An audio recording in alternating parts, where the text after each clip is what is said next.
Mr. Ambassador, welcome. Thank you for this interview. It was about 16 months ago that we had welcomed you in this studio, and while you were interviewed, you showed us the pictures of two children, two redhead children, Ariel and Kfir.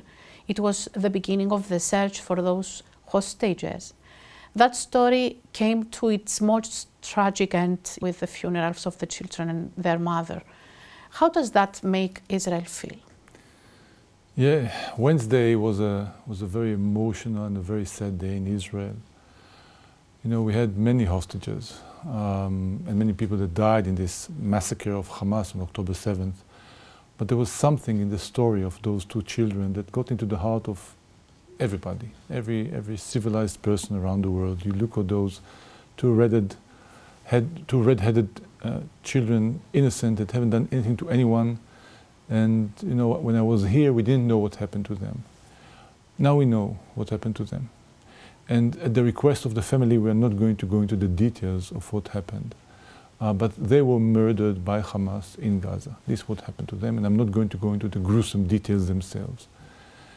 And you know, for us, this is a symbol. It's a symbol about what is it that we are fighting for. It is a symbol to the kind of threat that we are facing. It reminds us of the evil that we need to face in this fight. Yesterday there were many people that accompanied the funeral as they were making their way to the cemetery. We saw many signs of people saying sorry, because many people in Israel feel that we failed. The fact that we weren't able to protect them, it's our failure. And this is a very important thing, because one of the things that is leading today, both the government and the people of Israel, is that we can never allow this to happen again. And we cannot allow threats just to grow on our borders and be totally dependent on the day that they decide that they want to move in and attack us again. I think that's very important for the world to understand.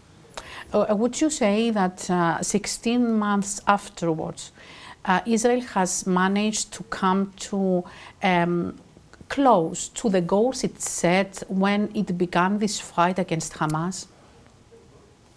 I think that we made a progress. I don't think that we have achieved yet our goals. There are three goals to this war.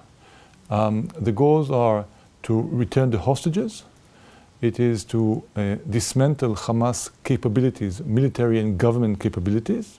And it is to restore the sense of security to the people of Israel who are living along the borders. As for the hostages, you know, we are making progress. There are still 59 hostages left in Gaza. Out of them, we know for certain that 35 are dead. And out of the 24 that we assume are still alive, we have good indications regarding at least 16 of them that we know that they are alive. As for the dismantling of Hamas governing and military capabilities.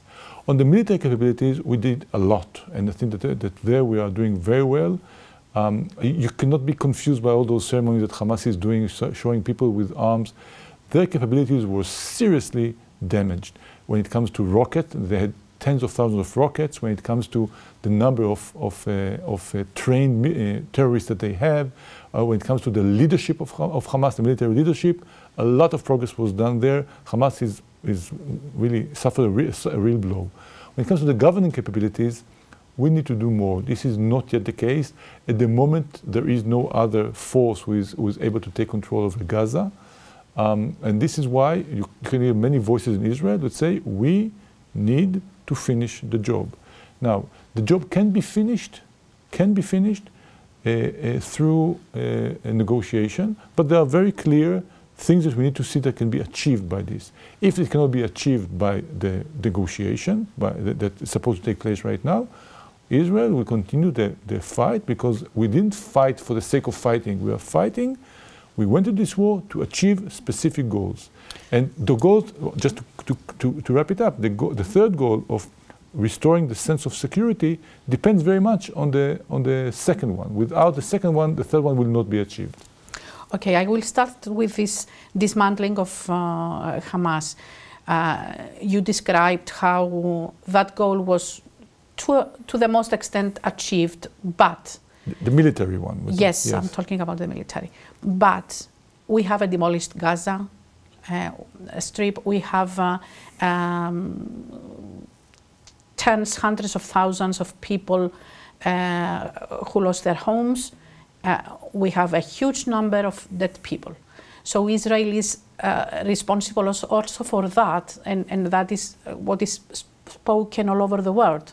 So I must ask you how you feel and what you respond, that in trying to make your people feel secure and that what happened in the 7th of October won't happen again, we ended up having that result. Well, unfortunately, there is a price tag that goes with a war. Israel wouldn't have been in Gaza today if it wasn't for the Hamas attack. Now, the kind of threat that we see is an existential threat to Israel. What Hamas was doing on October 7th was not, let's go in there and see how many people we can kill, and that will be it. The idea, there was a strategy behind this, and the idea and the hope that they had was, we will begin the process that will bring about the annihilation of Israel. This is what they thought they could get. They thought that Hezbollah will join in. They thought that from the Palestinians, from the Judea and Samaria will join in. They thought that Iran will join in, and together they can bring Israel to its knees and annihilate the state of Israel. This is the kind of threat that we are seeing and that we are fighting against. Now, the way that the war is conducted, it's a very difficult war to conduct. It's a hybrid war because there is no segregation, there is no differentiation inside Gaza between the civilians and the terrorists. Terrorists are hiding behind the civilians, using them as human shield. The way that we were fighting against it, I think that there's no parallel to this in the world. With a careful choice of what we do, where we do, how we do it. Yes, there are some mistakes that were made here and there, there's no doubt about it, that need to be investigated, but we are fighting according to international law. This is the way we believe in, this is what we are doing. But there is a price there, no doubt about it. You know, we just heard a few days ago, I think it was Musa Abu Marzouk, one of Hamas leaders, who said, had I known what would be the result, I wouldn't have supported October 7th. And it's an important lesson. It's an important lesson to understand that there is a serious price that comes along if you are doing this kind of a genocidal attack on Israel. You did mention the process of discussions, of dialogue, and hopefully a goal of peace in the whole area. How would Israel see the road to peace with this situation in not only in Gaza Strip but also in the whole neighborhood? The situation is complex. There are plenty of risks and threats involved, but there are also opportunities. There are no doubt about it. I also think that the new president, the old new president of the United States, Mr. Donald Trump, is playing an important role in this regard because he has a vision that can bring about an agreement between Israel and Saudi Arabia and maybe some other Arab state that can change the whole picture in the Middle East. Also revive the Abraham Accords? First of all, the Abraham Accords are live and kicking. The idea is to expand them, we don't need to revive them. They are there. All the countries that we signed agreements with still have agreements with Israel, and we still have peaceful relations. The idea is to expand the process and after that. And to add more countries to this list, because you can create a new reality in the Middle East. It's not easy and it's not simple, and it clearly cannot be achieved without, first of all, solving what is happening in Gaza. But, you know, October 7th also started some kind of a massive change in the region, not in the way that Hamas was thinking. But if you look at what the situation now in comparison to what was before, so Hamas was weakened dramatically, Hezbollah was weakened dramatically. In Syria you have a new regime now instead of the old one, which was together with Iran and Hezbollah. The Iranians suffered some serious blows. So actually there's a weakening of the Iranian-led axis that gives us some hope and some opportunity to do something different. It's not simple. It's not easy. And I cannot say, look, we are on the path right now to peace. I think there are opportunities. And I think that, those in the region that believe in coexistence, that believe in living side by side, that believe in peace eventually, if they can work together with the forces from outside the region, such as the United States, it is not impossible to reach this goal. Mr. Ambassador, I'm sorry to say that you did not mention the Palestinian Authority. How is Israel facing that factor? And there is still the open wound, I'd say, of West Bank. The Palestinian Authority is a fact. It exists. It exists thanks to the fact that there was an agreement that was signed between Israel and the PLO, the Palestinian Liberation Organization. These agreements that were signed have include responsibilities by both sides. What we mostly see from the Palestinian Authority is mostly incompetence and corruption. We don't see them fighting terrorism the way they should have fight terrorism. We don't see them making a change in their education system and their indoctrination, and they keep on raising children to hate Israel, to hate the Jews.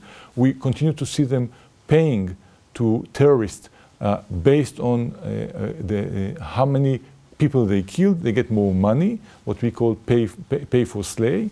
So we are seeing very negative things, and we are not seeing a strong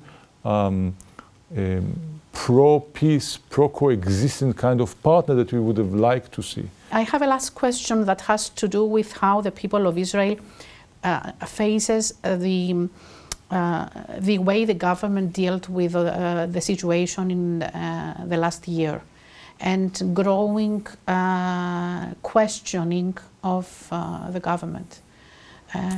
How do you see things in that direction? What can you comment? Israel is a vibrant democracy, and you can hear many voices in Israel. Some are critical towards the government, some are supportive of the government. You can hear both voices in Israel. There is an ongoing debate in Israel about how the October 7th should be investigated, and there are different views on this. The government does not support the idea of an investigation committee, of a state investigation committee. They want to suggest something different. And I think that we have enough platforms and mechanisms in Israel that we'll be able to find eventually a solution to this point.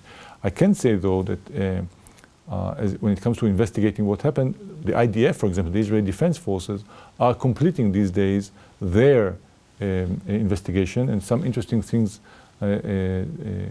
come in those investigations. I strongly believe that without looking into what happened and drawing the right lessons, we cannot really go to the next step. And I'm certain, based on what happened in the past in Israel, that this will happen this time as well. We will be able to draw the right lessons from this.